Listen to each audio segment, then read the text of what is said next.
Hello guys, welcome to our channel Rebirth of White Soul.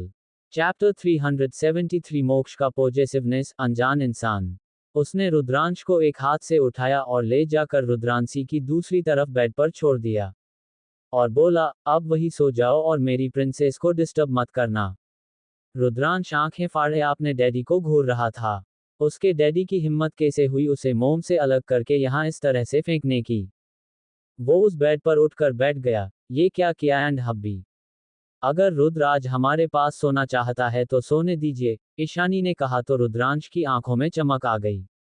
अब आगे? वो अपने हाथ को ऊपर करके हिलाने लगा, पर अब वो शोर नहीं कर रहा था। शायद वो भी नहीं चाहता था कि उसकी प्रिंसेस जाग जाए। वो अपनी छोटी प्रिंसेस को उठाना नहीं चाहता था। वो चाहता था उसकी मोम आकर उसे अपने पास ले जाए। वो भी आज अपनी मोम को हग करके सोना चाहता था। हर दिन उसके डैडी उन्हें सुलाकर खुद मोम के पास सो जाते थे, जो रुद्रांश के लिए बर्दाश्त करना बहुत मुश्किल था। आखिर वो तो यही चाहता था कि उसकी मोम सबसे ज्यादा उससे प्यार करे, यहाँ तक कि उसकी प्रिंसेस से भी ज्यादा। वो सांप मोम के प्यार को शेयर करने के लिए तैयार ही नहीं था किसी के भी साथ। मोक्ष ने ईशानी को अपनी बाहों में जकड़ लिया और बोला, उसे वहीं सोने दो बीबी। हर बार ये लड़का हमें डिस्टर्ब कर देता है। प्रिंसेस को देखो, वो आराम से सो गई है, पर ये लड़का जब देखो उठ जाता है, नहीं तो मुझे तुम्हारे पास आने से रोकने की कोशिश मरता है। क्या ये बात क्लियर नहीं है कि ये लड़का तुम्हें मुझसे चुराने की कोशिश कर रहा है? उसकी बात सुनकर ईशानी का मन कर रहा था अपना सिर ही पीट ले। उसके हब्बी और उसका बेटा दोनों एक दूसरे से हर वक्त लड़ते रहते थे। उसके हब्बी तो थे ही पहले से जल कुकड़ा और उसका बेटा भी ठीक वैसा ही निकला। और दोनों बाप बेटे मिलकर उसे हमेशा बीच में ही फंसा देते थे और चाहते थे कि वो किसी एक को ज्यादा प्रायोरिटी दे।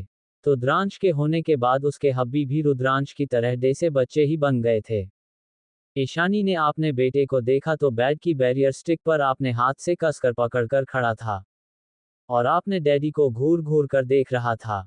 दे से कह रहा हो, मेरी मॉम को मेरे खिलाफ भड़काना बंद कीजिए। ठीक है, रुद्र को अभी हमारे पास सोने दीजिए हब्बी, अभी तक वो नींद में सोया नहीं है। जब वो सो जाएगा मैं उसे उसके बेड पर सुला दूंगी। इतना कहकर ईशानी ने मोक्ष को देखा और बेड से उठकर रुद्रांश को अपने पास ले आई तो रुद्रांश खुश हो गया और अपने डैडी को देखकर उसे एक डेविल स्माइल पास किया। मोक्ष बुरी तरह से रुद्रांश से इस वक्त चिढ़ा हुआ था। ये लड़का जानबूझकर उसे उकसा रहा है ताकि वो कुछ करे और इस लड़के को गला फाड़कर रोने का मौका मिल जाए। अपनी मोम के सामने ड्रामा करके ये उसे विलियन बना दे। बीबी, ये लड़का एक नंबर चालबाज है। ये शैतान जानबूझकर मासूम बन रहा है ताकि तुम उसे मुझसे ज्यादा प्यार करो, पर मैं ये बिल्कुल भी नहीं होने देने वाला। ये लड़का मेरी बीबी से चिपक कर बिल्कुल नहीं सो सकता है। अगर सोना है तो वो वहीं अपनी बेड पर सोए, वरना मैं उसे बाहर फेंक दूंगा। तुम इस पिद्दी को मुझसे ज्यादा प्यार नहीं कर सकती, ना ही प्रायोरिटी दे सकती हो। ये लड़का मेरे रोमांटिक मूड को खराब कर रहा है। मुझे तुम्हारे साथ रोमांस करना है बीबी। इतना कहकर दे से ही मोक्ष ने रुद्रांश को उठाने वाला था। रुद्रांश अपनी मोम की गोद में सिमट गया और जोर से उसे हग कर लिया ताकि ये उसके डेविल डैडी उसे फिर से मोम से अलग ना कर दे। वो गुस्से से मोक्ष को घूर रहा था, जैसे उसके डैडी ही उसके सबसे बड़े दुश्मन हो। वहीं ईशानी शौक थी, फिर मोक्ष को देख जड़ बोली, हब्बी आप बेशर्मी दिखाना बंद कीजिए। रुद्र को यही सोने दीजिए, जब वो सो जाएगा मैं उसे उसके बेड में सुला दूंगी। मोक्ष चिढ़ गया पर कुछ नहीं बोला और ईशानी के पास ही लेट गया और पीछे से उसे हग कर लिया। रुद्रांश ने ईशानी की सीने में मुंह छिपा रखा था, शायद उसे भूख लगी थी, इसलिए वो बार बार अपनी मोम की कपड़े को खींच रहा था। ईशानी ने रुद्रांश को फीड करवाने के लिए बॉटम ओपन किया तो रुद्रांश फीड करने लगा। वहीं मोक्ष ने गुस्से से अपने दांत पीस लिया और गुस्से से बोला, जब ये 1 साल का हो जाएगा तुम उसे और फीड नहीं कराओगी बीबी। मेरे सिवा कोई तुम्हें नहीं छू सकता। मैं तो इसलिए कह रहा था, मैं वो ट्यूब बॉटल ले लेता हूँ जिससे तुम अपनी मिल्क को डायरेक्ट उसमें प्रिजर्व कर लोगी। दोनों उस बॉटल से ही मिल्क को फीड कर लेंगे। बस कीजिए हब्बी, बच्चे अभी छोटे हैं, आप इतने पजेसिव क्यों हो रहे हो? थोड़े बड़े हो जाए, मैं उन्हें फीड नहीं करवाऊंगी, ठीक है? कोई भला खुद के ही बच्चे से इतना जेलस होता है क्या? ईशानी हंसते हुए बोली। तो मोक्ष चिढ़ते हुए बोला, हाँ मैं हूँ जेलस, मुझे पसंद नहीं है कोई भी मेरे अलावा तुम्हें टच करे। वो हमारे बच्चे ही क्यों ना हो।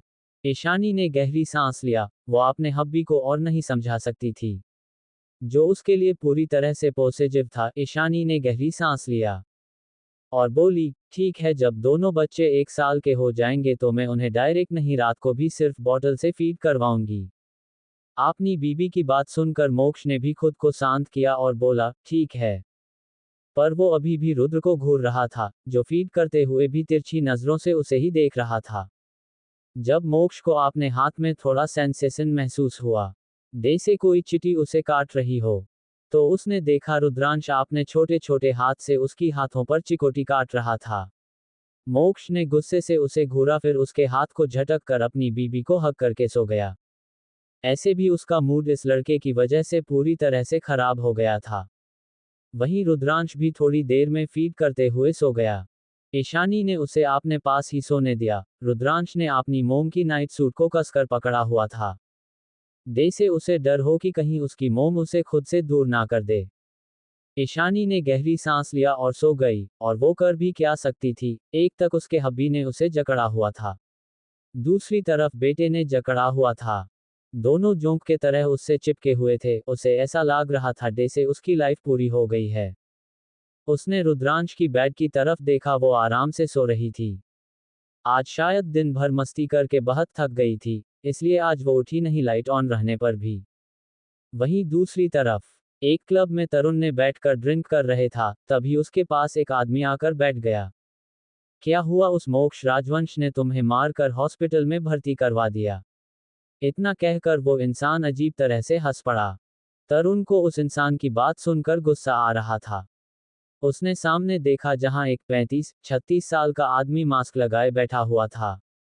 वो गुस्से से बोला, तुम चुप करो अपनी बकवास, मैं देख लूंगा मुझे कैसे अपनी जान को अपने पास लाना है। उसका मतलब ये नहीं है कि तुम मुझे मोक्ष भाई के खिलाफ हर वक्त भड़काओ।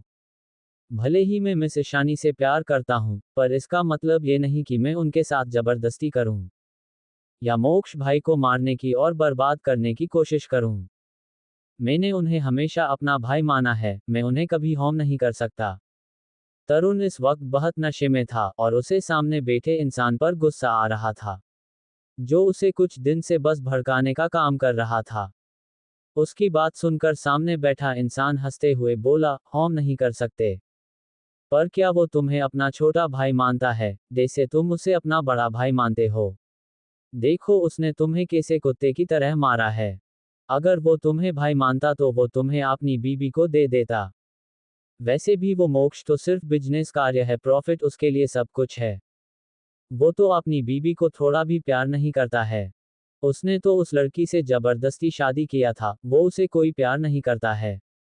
वो बस उसे एक ऑब्जेक्ट, एक चीज समझता है जिसे वो ट्रॉफी की तरह रखना चाहता है, और उसके जरिए बस बच्चे पैदा करना चाहता है, इससे ज्यादा कुछ नहीं। अगर तुम उस लड़की से सच में प्यार करते हो, तो तुम्हें उसे उस नर्क से निकाल लेना चाहिए। पर लगता है तुम्हारा प्यार बहुत ही कमजोर है।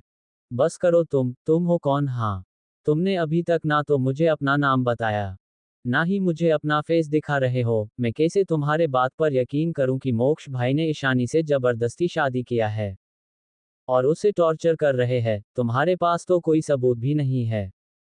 मैंने उनके आंखों में मिस ईशानी के लिए प्यार देखा है। अब तुम यहां से जाओ, मुझे जो करना है मैं करूंगा। तुम्हें मुझे समझाने की कोई जरूरत नहीं है।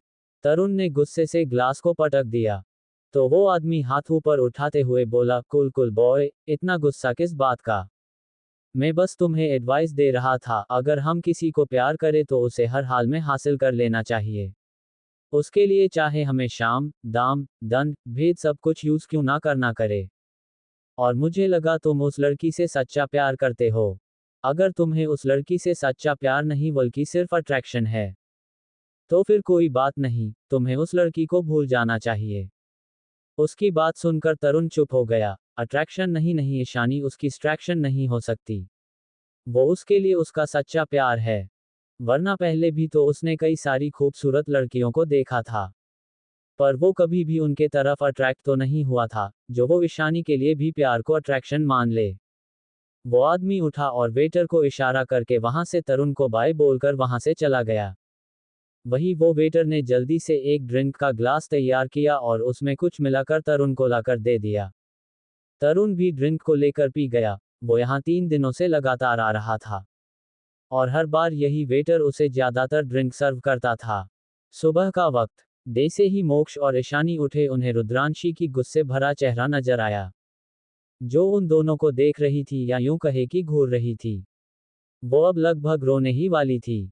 उसके डैडी और मोम ने उसे अकेले सोने के लिए छोड़ दिया और उसका भाई भी मोम और डैडी के साथ सो रहा है और वो यहाँ उनसे दूर अकेली सो रही है। वो उन तीनों को देखकर रोने लगी। उसकी रोने की आवाज से रुद्रांश, जो अपनी मोम की गर्दन में मुंह घुसाए सो रहा था, भी उठ गया। उसे भी अपनी मोम और डैडी के साथ सोना था। मोक्ष जल्दी से बेड से उठकर अपनी प्रिंसेस के पास गया और उसे अपनी गोद में उठा लिया और प्यार से उसकी माथे को चूमते हुए बोला, रो मत मेरी प्रिंसेस। ये तुम्हारा भाई वो एक गधा है, उसने जानबूझकर तुम्हें चिढ़ाने के लिए मोम डैडी के पास आकर सो गया था। ईशानी ने भी रुद्रांश को गोद में लिया और उनके पास आ गई और उसकी फोरहेड पर किस करके बोली, मेरी प्रिंसेस लगता है ज्यादा ही गुस्सा और दुखी हो गई है। रुद्रांशी अपनी निचले होंठ को लटका लिया और अपने डैडी, मोम और भाई को देखने लगी। इस वक्त वो बहुत ही ज्यादा क्यूट लग रही थी, जैसे वो कोई खूबसूरत डॉल हो। रुद्रांश ने भी उसकी चिक्स पर किस कर दिया। लगता है उसे अपनी प्यारी बहन को अकेले में सोने के लिए नहीं छोड़ना चाहिए था। थोड़ी देर बाद रुद्रांशी शांत हो गई, सब फ्रेश हो गेट और मोक्ष और ईशानी के साथ नीचे चले गए। वहीं पाठक विला में सब हॉल में बैठे हुए थे। वहीं गीता जी भी यहाँ आई हुई थी आज अपनी बेटी को हॉस्टल से लाकर। उसकी बेटी दीपिका बहुत अच्छी थी पर गुमसुम थी, क्योंकि उसे अपनी मोम डैड के साथ घर नहीं जाना था। भले ही वो छोटी थी पर इतना तो उसे भी समझ में आता था कि जब उसकी मोम को उसके डैड से कुछ डिमांड करना होता था, तभी उसकी मोम उसे हॉस्टल से लाती थी, वरना किसी को भी उससे कोई प्यार नहीं था। उसे ऐसा लगता था जैसे सब उससे गुस्सा है। तनुजा दीपिका के पास बैठी थी, उससे बात कर रही थी। वहीं मीता जी गीता को गुस्से और नफरत से घूर रही थी। वहीं गीता जी तो जैकी को ठीक देखकर हैरान थी। क्या उसने अपने हायर किए मेड से जैकी को ड्रग्स देने के लिए नहीं बोला था? तो जैकी बिल्कुल ठीक कैसे हो सकता है?